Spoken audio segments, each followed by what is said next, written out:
Let's go to the third big question that I think is the big risk, the big driver here. Are we headed for another long-term oil shock? The calculation clearly out of the Trump White House is, yeah, we're going to have an oil price spike. We're clearly having one. They seem to have been taken a little by surprise that the Strait of Hormuz is like a thing that they have to worry about. That seemed to kind of come out of left field for them. Weird the way that happens. But I guess the question is, how vulnerable are we at this point? I mean, this could be a temporary spike, or it could be the start of a big shock to the system. Are we really vulnerable to that? I'm hopeful this comes to an end quickly. And when I say quickly, days, week, next week, hopefully this Friday, that the president can figure out a way to declare victory, kind of stand down, move on. And hopefully the Iranians play ball and don't push anything and allow the strait to reopen. It's going to take a bit of time to get things back to normal. When I say a bit of time, a couple, 3 months, just because everything's been so disrupted. And so oil prices, if that's the scenario, and I'm still very hopeful that would be the case, then I think this will go down in history as a blip. Very uncomfortable, disconcerting to watch, but not economically damaging to a significant degree. But now, having said that, with each passing day, I feel less and less confident that's going to happen on a lot of different levels. I mean, the president feels like he's getting a little bit more dug in here and is struggling to figure out a way to reasonably declare victory, and that's a problem. And then even more problematic is, even if the president does figure out a way to stand down, the Iranians, I don't know that they are going to play ball. They're going to continue to be disruptive and disrupt traffic through the strait. And if that's the case, then it's going to be very difficult to restore kind of normal production of oil, and oil prices are going to remain uncomfortably permanently higher, at least for the foreseeable future.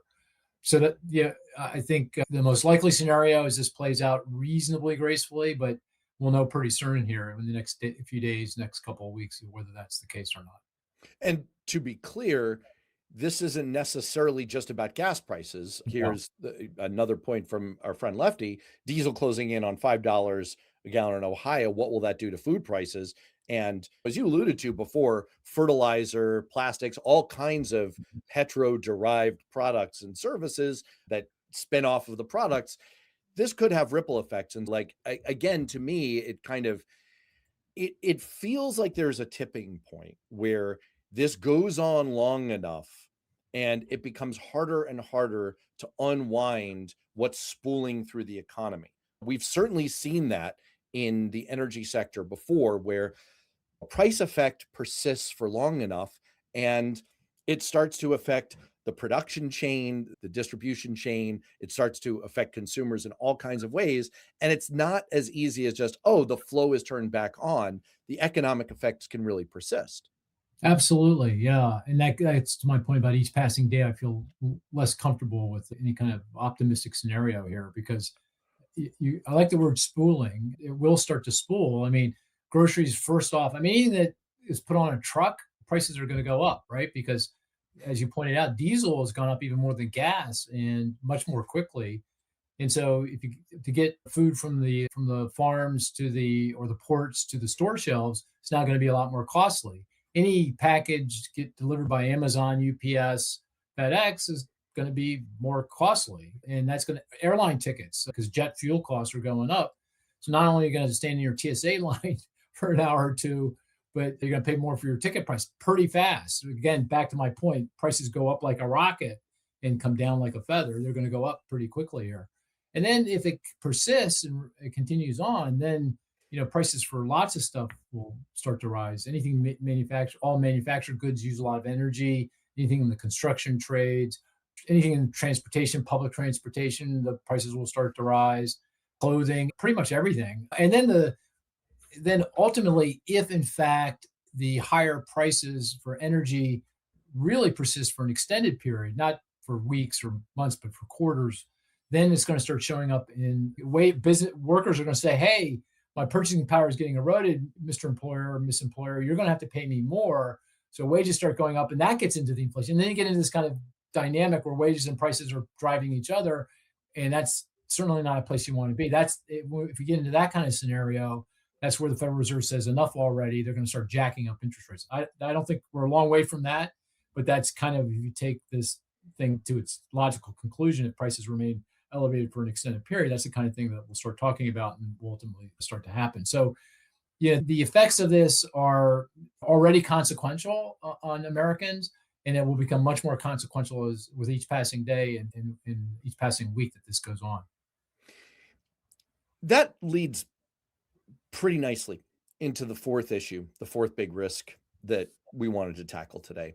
And this is the kind of thing that I think has lost all meaning in political discourse. I don't think it's lost meaning from an economic standpoint, but the question of recession Yeah. has, I mean, it's always been fraught. For one thing, there's a rule of thumb definition of a recession that is not the actual definition of recession, right? Two straight quarters of negative GDP growth.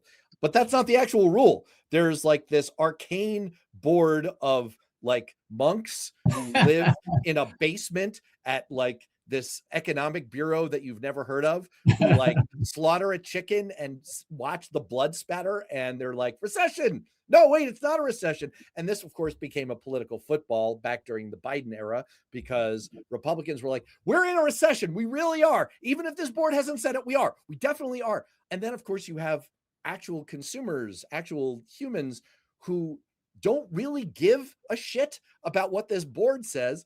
They just feel like we're in a recession or we're not. So I want to ask you about whether a recession's on the table, but I want to take a step back and just ask you, as a total expert, what's a meaningful version of this question? What's a meaningful definition of a recession? And are we going to potentially trigger one of those? Yeah, I'm going to paraphrase the group of, what'd you call them? Monks? Yeah, weird monks. They're part of the Order of the Divine Severity, I think. Yeah, the National Bureau of actually, they're very nice people. You know them quite well. I'm sure some of them are your best friends. I don't mean to. I have many economists that I Yeah, deeply love and respect, but there you yeah, go. yeah. Yeah, these are academic economists sitting at Harvard and Princeton and Stanford and so University of Chicago, that kind of thing. And I'm paraphrasing, so I don't have the wording exactly right, but a recession, as they define it, as this group defines it, the Business Cycle Dating Committee of the National Bureau of Economic Research, is a broad-based, soak that in for a second, broad-based across lots of industries, regions of the country, persistent, not just for a month or two, but for a quarter, two or three or four, decline, so an outright decline in economic activity, right? So that's a pretty simple kind of definition, obviously very complex to effectuate and to implement. These folks look at a plethora of economic data, a boatload of economic data. They rely more on some than others. They look at coincident measures of economic activity, things that are lined up at the same point in time. And intuitively, the single most important variable they look at is employment, jobs. And I think most Americans can get their mind around that. If you're seeing jobs decline across lots of industries, affecting lots of demographic groups on a persistent basis, again, for more than a few months, 6, 9, 12 months, you got a recession on your hands. So if you take that kind of framework and put that and consider where we are today, as we've been saying, there's no job growth. It's not declining, but there is no job growth. And by the way, Matt, if the nationwide job growth is flat, that does mean big parts of the country are experiencing declines. I mean, I mentioned manufacturing, transportation, ag, they're losing jobs. You go into different parts of the country regionally, just take a look around Washington, D.C., for example, because of the Doge cuts, you got lost jobs. But at this point, it's not the declines are not broad-based enough or persistent enough to say this is a recession. But again, we're pretty darn close. And I keep going back to the word fragile. It feels like we're in a very fragile place. I That isn't was not joking. that's not satisfying. No, you're prompting thought, which is what good conversations are supposed to do. I was an economics student as an undergrad. I graduated with a degree with distinction in economics. I love economics. I wonder if the profession is failing in a way, because the more we talk about this, the more I wonder if we just lack the language to have a meaningful conversation or to meaningfully measure people's lived experience with the economy Mm. and what we're able to measure and track and describe and talk about, especially as macro economists, right? I'm reminded of the metaphor that I overuse in my own household of the guy with his head in the ice box and his feet in the oven. And on average, he feels fine. Mm. We've got a Yep. stock market that has grown 18% over the last year. But that's fueled 50% of that growth comes from 7 companies, right? Who now have about a third of total market capitalization. If you're working in one of those sectors and if you live in one of the places that happens to host a headquarters, or you're downstream in one of the sectors that thrives off of the growth of those companies, you work for an electric utility that's building a data center, you're doing well, you're doing fine, and you're probably earning an income that's helping you stay ahead in real terms. But again, like, your head's in the ice box, your feet Yeah. are in the oven. And on Great point. average, we can look at the macroeconomy and your friends at NBER, who I'm sure are wonderful, brilliant, probably like former classmates of mine who are doing something kind of interesting with their lives. I just, they're describing the GDP, they're Yeah. describing aggregate jobs, but I wonder if they're losing the texture in those broad averages. And I wonder if we're kind of lacking the language to get to some of the comments that are coming in here. The retirees who are part of the audience, Cynthia Rice, talking about, like, hey, I'm a retiree. I have some experience with economics. I work for Paul Volcker. This isn't working for me. The vast numbers of Americans who tell pollsters, the economy is not working for me. Life is unaffordable. I could give two shits what the inflation rate is. I can't afford to pay my bills. This is a total step back that really doesn't have to do with, I don't know, the whole question of whether No. we're going to enter a recession is just sort of, it leaves me wanting with, do we need new language, new analytical tools, new ways to talk to regular people to say, tell us what your experience with the economy is, and we'll figure out a better way to measure that and reflect that back to describe, is the economy struggling? Yeah, I can see why you graduated with distinction. You should have gone and got your PhD, Matt. You'd make a great I wasn't economist. I wasn't smart enough, and I No, did no, very I poorly in somehow I linear doubt algebra. that.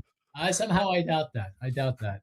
I think you make a great point. I think we get lost in the kind of the averages and the means, the medians in the middle of the distribution. It kind of assumes that the distribution is this nice bell shape with the tails of the distribution that are relatively small. That if I take the mean or the median, that does a really good job of describing the bulk of Americans in the country.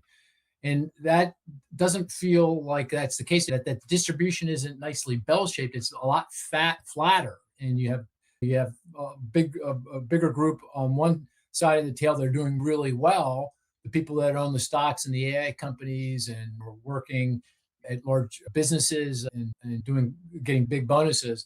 And then on the other side of the distribution, again, a big group of people that are really struggling, can't figure out how to even save any money to potentially get the down payment necessary to buy a home. There's just no prospect for that happening anytime soon.